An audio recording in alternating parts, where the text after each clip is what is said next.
A chave para o seu futuro está no agora. Você já reparou como os momentos mais difíceis parecem escolher as horas mais frágeis para acontecer? É como se a dor tivesse um relógio oculto e uma inteligência invisível para nos atingir bem, quando tudo o que queríamos era um pouco de paz. Um reencontro que machuca mais do que conforta. Uma perda que chega de surpresa. Um silêncio que ecoa mais alto do que mil gritos. E aí surge a dúvida. Será que tudo isso é só coincidência? Será que estamos mesmo à mercê do acaso? Talvez não se trate de destino no sentido místico, mas de uma coerência profunda entre o que somos por dentro e o que a vida nos devolve do lado de fora. O estoicismo não se propõe a explicar o caos com fórmulas mágicas, mas a ensinar que há lógica até na dor, se a olharmos com coragem. Nem tudo pode ser controlado e tudo bem. O que importa é onde está nossa liberdade.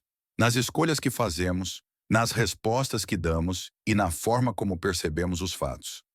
Este vídeo vai te mostrar 15 lições estoicas que transformam até o sofrimento em alicerce de evolução.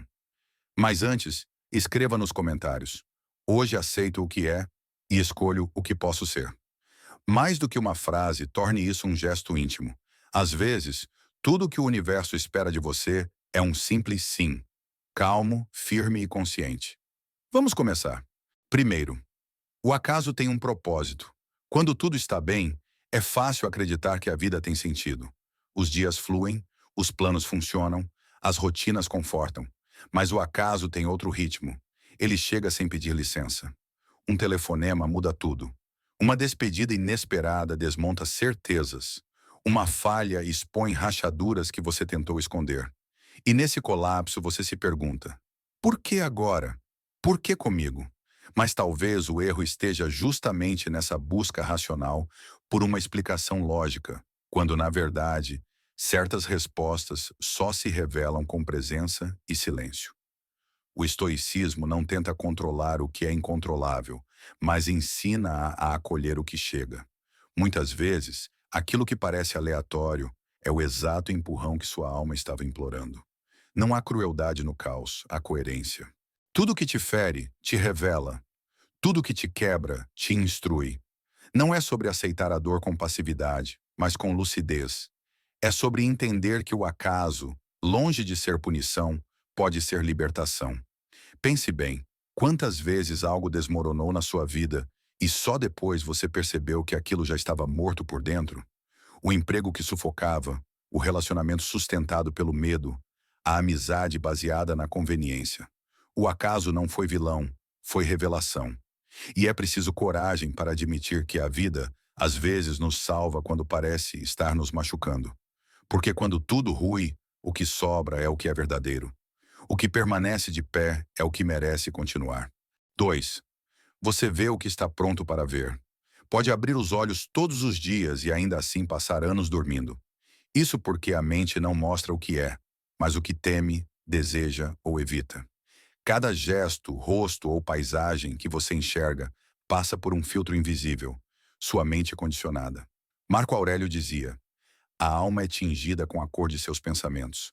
Essa frase não é só bonita, é um aviso. Se seus pensamentos estão impregnados de medo, raiva ou insegurança, tudo ao seu redor será interpretado por essas cores. Um elogio vira armadilha, um silêncio vira desprezo, um desacordo vira ataque. Você não enxerga o mundo como ele é, mas como você está por dentro. E isso é perigoso, porque começa a viver reagindo a fantasmas do passado. Aquela mágoa que parece recente talvez seja o acúmulo de tantas outras nunca curadas. A reação é atual, mas a ferida é antiga. A mente adoecida colore a realidade de forma distorcida, e então você carrega os mesmos filtros para novos empregos, novas cidades, novos relacionamentos. E reclama que nada muda. Mas o que não mudou foi seu olhar. A boa notícia é, ele pode mudar. Com atenção, com investigação interna. Pergunte-se, por que vejo assim? De onde veio esse pensamento? Quem me ensinou a enxergar dessa forma? É nesse processo de autoconhecimento que nasce a verdadeira liberdade. Quando a alma muda de cor, o mundo muda de contorno. Você começa a ver beleza onde só havia medo. Começa a ouvir com empatia, agir com calma, sentir com clareza.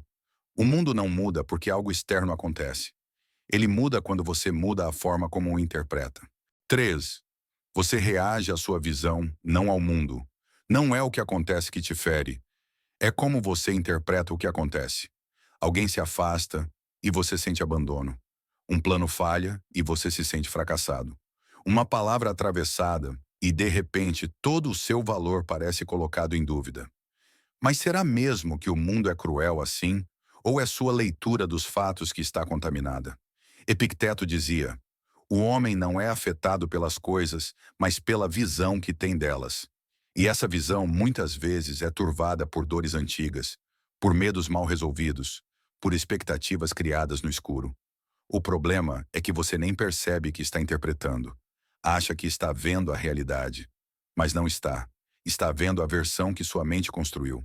E essa versão se repete. Por isso que muita coisa pequena vira tempestade.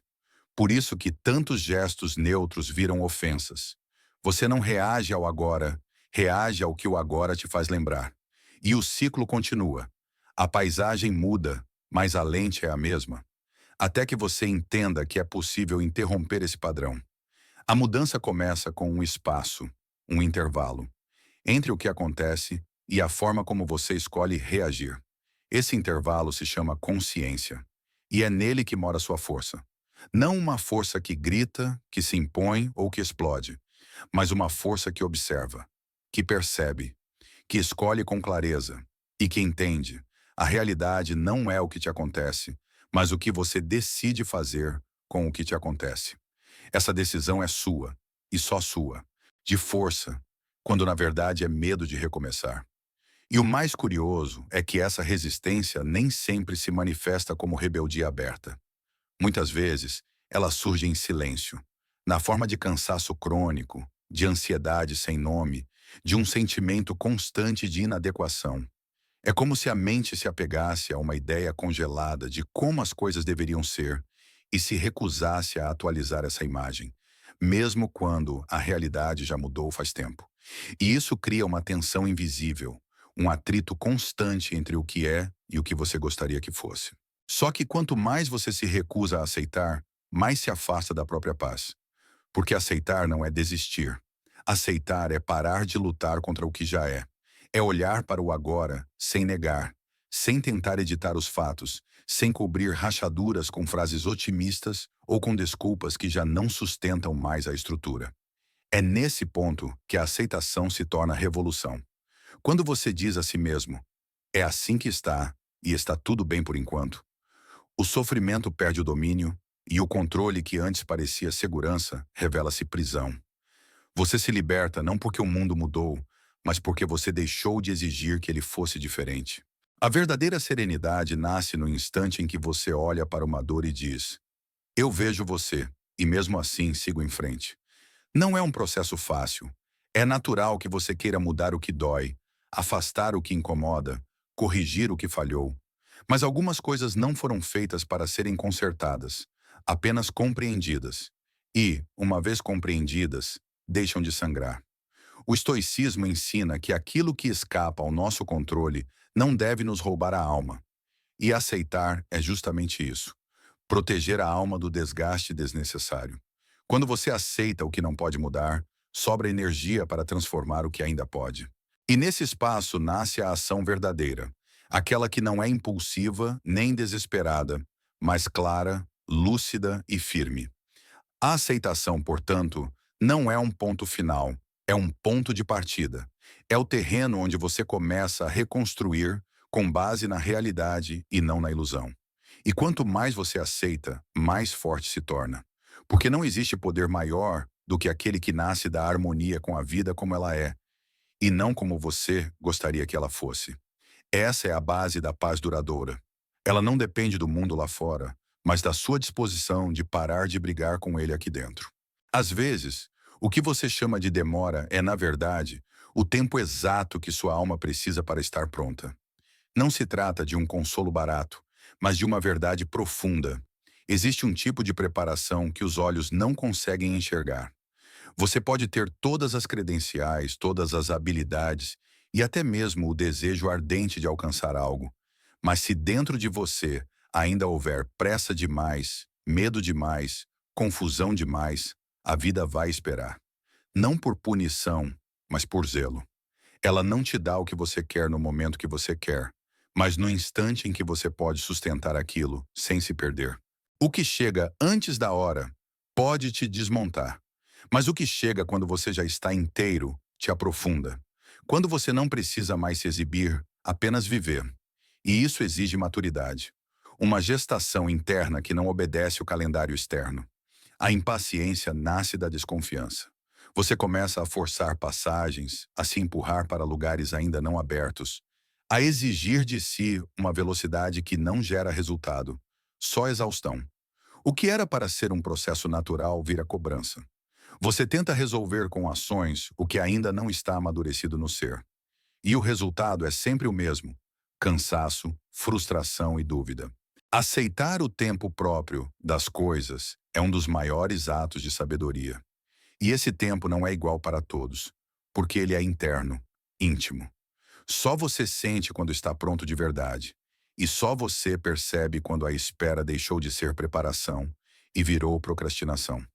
Mas muitas vezes, movido pela ansiedade, você se antecipa. E quando faz isso, começa a carregar o peso do que ainda nem existe. Anda em direções que ainda não foram abertas. E isso esgota. A espera consciente é diferente da espera passiva. A primeira observa, aprende e acolhe. A segunda reclama, compara e resiste. A espera consciente te fortalece porque ela é uma escolha lúcida. A passiva te esgota porque é uma prisão disfarçada de paciência.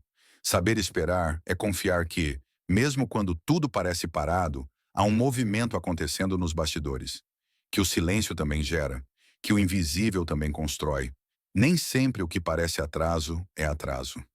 Às vezes é só você que chegou antes. E o que você interpreta como estagnação é apenas o intervalo necessário para que você seja capaz de viver o que vem aí com mais profundidade. E não com pressa. Porque aquilo que chega rápido demais dificilmente permanece. Mas o que chega na hora certa transforma. Muitas vezes achamos que abandonamos nossos sonhos, quando na verdade apenas deixamos de persegui-los com aquela urgência que um dia já tivemos. É como se, ao perceber que conseguimos seguir vivendo sem realizá-los, algo em nós se libertasse. Isso não é resignação, é clareza. Quando você entende que desejar menos não significa querer pouco, mas sim querer com mais verdade, você para de buscar por impulso e passa a desejar com raiz. E tudo aquilo que nasce com raiz, quando chega, não causa peso, não exige validação, não distrai, apenas se encaixa. É como se aquela conquista já fizesse parte de você antes mesmo de acontecer. Não se trata de desistir, mas de ajustar o ritmo, de esperar o tempo certo sem angústia, de confiar que o que é seu não exige corrida, só presença. Você não precisa reagir a tudo, nem toda palavra é um diálogo. Muitas são flechas lançadas sem intenção de comunicação. Nem todo gesto é distração. Alguns são convites diretos ao conflito. O problema é que fomos condicionados a reagir rápido, como se responder imediatamente fosse prova de força. Mas reagir não é o mesmo que responder. Reagir é agir sem consciência. É permitir que o automático assuma o controle. E o automático é alimentado por histórias antigas, traumas não resolvidos, dores não cicatrizadas. Então, você pensa que está reagindo ao agora, mas na verdade está repetindo o que sempre fez. A provocação acende o mesmo fogo, ativa os mesmos padrões, e no final sobra arrependimento, por ter dito demais ou por ter se calado de novo. Heráclides, discípulo de Zenão, já dizia: a maior prova de liberdade é não reagir a provocações. Isso não é frieza, é inteligência emocional. É dar um passo para dentro antes de devolver para fora. Porque às vezes o que o outro diz nem é sobre você, é sobre o caos que ele carrega por dentro. Ainda que seja um ataque, você tem escolha. A escolha de não perpetuar o ciclo, de não transformar sua paz num campo de batalha. Essa é a verdadeira força, dominar a si mesmo ao invés de tentar vencer o outro. Tudo começa na mente. É nela que o mundo se forma, se distorce, se intensifica. Um detalhe externo pode acionar um terremoto interno. Um silêncio vira julgamento, uma pausa vira rejeição, um olhar vira ameaça. Mas será mesmo que o mundo está sempre contra você? Ou será que é a sua mente que está interpretando tudo sob o filtro de antigas dores? Marco Aurélio já dizia: não são os eventos que nos perturbam, mas os julgamentos que fazemos sobre eles. É uma verdade difícil, porque nos coloca diante da nossa responsabilidade. A dor não está só no que acontece, mas no que você acredita sobre aquilo. Se sua mente já espera o pior, tudo parecerá uma ameaça. Por isso, é essencial criar um espaço entre o fato e a reação. Um espaço onde você respira, questiona, escolhe. Isso é liberdade. E embora a mente corra sempre para os mesmos atalhos, cada vez que você percebe esse movimento, já está começando a sair do ciclo. É nesse pequeno espaço de consciência que começa a transformação. É onde você pode decidir não acreditar em tudo o que pensa, porque nem todo pensamento é verdade. Às vezes é só uma antiga ferida tentando se proteger de novo.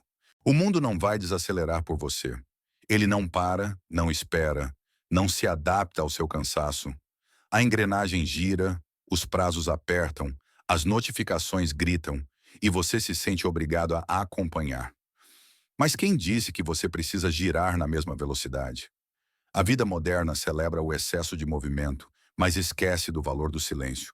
Você acorda já devendo, responde antes de pensar, diz sim quando queria dizer não, e no meio dessa correria vai desaparecendo de si mesmo. Heráclito dizia: a alma precisa de silêncio tanto quanto o corpo precisa de descanso. E é esse silêncio que está sendo sufocado por dentro. Não porque o barulho externo é demais, mas porque você nunca se permite escutar o interno.